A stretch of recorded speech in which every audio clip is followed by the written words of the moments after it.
દિવાળી પર આપણા એરિયામાં મારામારીના, અકસ્માતના અને બળવાના જેવા કેસોમાં 58થી 65% વધારો થવાનો છે એમ કહેવામાં આવે છે, બરાબર.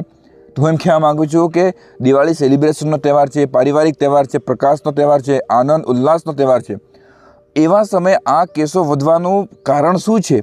આપણે ઘરમાં પૂજાપાઠ કરતા હોઈએ, પત્ની સાથે, મા બાપ સાથે મળીને તહેવારનો એન્જોય કરતા હોય, તો ક્યાં મારામારી થાય?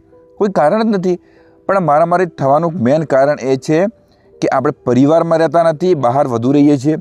બીજું કારણ વ્યસન, બરાબર. એટલે હું એમ કહેવા માગું છું કે વ્યસનથી બને એટલું દૂર રહો અને એન્જોય કરવો હોય, સેલિબ્રેશન કરવું પણ હોય ને કદાચ કશું કરતા પણ હોય તો ઘરમાં કરો.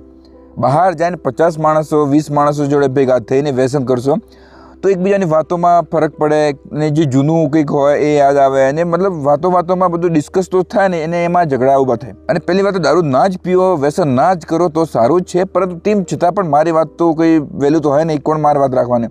તો કદાચ કોઈક પીવે હો તો બી ભાઈને ઘરે જ રહો, પરિવાર સાથે જ રહો અને ખાઈ પીને એન્જોય કરીને સૂઈ જાઓ. પણ તમે દારૂ પીને બાઇક ચલાવશો, બાઇક પાછળ કોઈક આપણો નિર્દોષ માણસ બેસેલો હોય, 4 વ્હીલર હોય તો તમે 4 વ્હીલર દારૂ પીને ચલાવતા હોય તો પાછળ પરિવાર બેસેલો હોય અને આપણે આપણી રીતે જતા હોય તો બીજો એની રીતના આવતો હોય તો પછી ત્યાં પણ એક્સિડન્ટ થાય ને મતલબ મુશ્કેલી વધી જતી હોય છે. આપણા એરિયામાં તો છે દેખાદેખીમાં અને એકબીજાને સારી સલાહ કોઈ આપે નહીં. પોસ માણસ ભેગા થાય એટલે પેલો એવન, પેલી એવન, એવું બધું હેડતું હોય એટલે પણ આમાં વ્યસન કરેલો હોય, દિમાગ ઠેકાણે નહીં આવે, ગુસ્સો આવી જાય, મારામારી થઈ જાય અને મતલબ એવા કેસો વધી જાય, બરાબર. એટલે એનું કારણ એ જ છે કે આપણે પરિવારથી બહારના લોકો પર ભરોસો વધુ કરીએ છીએ, એના જોડે વધુ ટાઈમ સ્પેન્ડ કરીએ છીએ અને બીજું વ્યસન કરીએ છીએ. એના કારણે આ બધા કેસો વધવાની સંભાવના છે.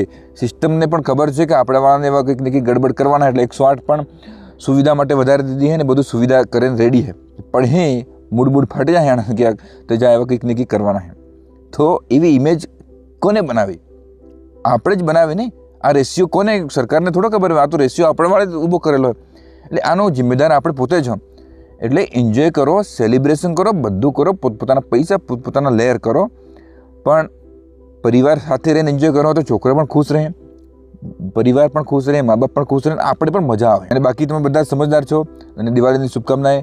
હેપી દિવાળી. દિવાળી કાલ દિવાળી સર્વ સમાજને હેપી દિવાળી. આજ દિવાળી કાલ દિવાળી મારા બાજોને હેપી દિવાળી. મેર જુમે